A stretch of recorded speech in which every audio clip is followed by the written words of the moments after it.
හිතන්න ඔයා මියසියම් එකට හරි නැත්ත ප්‍රස්ටිජ සාට් ගලකට හරි යනවා එතකොට වාට මොක පාට කොමික් පේන්ටිංයක් දකින්නලද වාට මොකක් හිතේ මේක වෙන්න ඇති ඉක්දස් නවසේ හැට ගනන්වල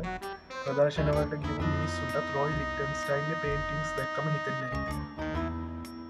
කෞද මේ රෝයි ලික්ටන් ස්ටයින්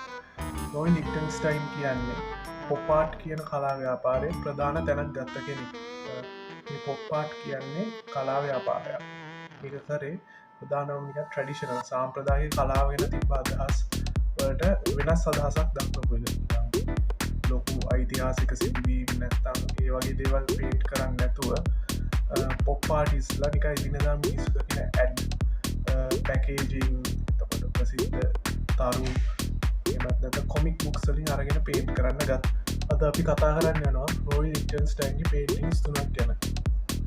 මිකි වෑම් ඩ්‍රවනිංගල් රෝයි ලික්ටන් ස්ටයින්ගේ ප්‍රධානම ප්‍රසිද්ධියට අපපු බ්‍රේක්තරුව එක තමයි ලුක් මිකි එක්දස් නවසි හැට එක පේන්ට් කරන්න මේක සරලාම තියන්නේ ඩොනල් ඩක්කුයි මිකි මවසේ මාළු බාන්න යන එක මේකනික බැලුවම සරලයි වගේ පෙනට එකනික රැඩිකල් දෙයක් තියෙනවා තකම් මොකක්ද කලාවෙනික ඉහල සුභාවිත හයි ආට් එක සහ නික අවරගනය ලෝ ආට් කියන්නේ මොකක්ද කියලා රෝයි ලික්ටන් ස්ටයින් මේකෙන් ප්‍රශ්න කරනවා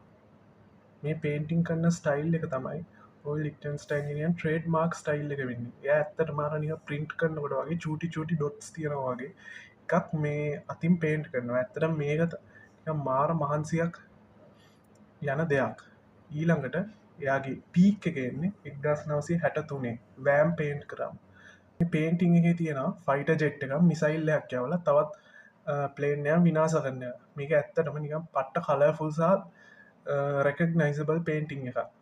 ඒ අවුරුද්ධම තවත් කරපු පේන්ටිං එකත් තමයි ඩ්‍රවනිංග මේ පේටින්නේ පෙන්නේ කේලෙක් වතුර ගිලෙන වගේ සිීන්න ඒකත් එක්කමක් එයා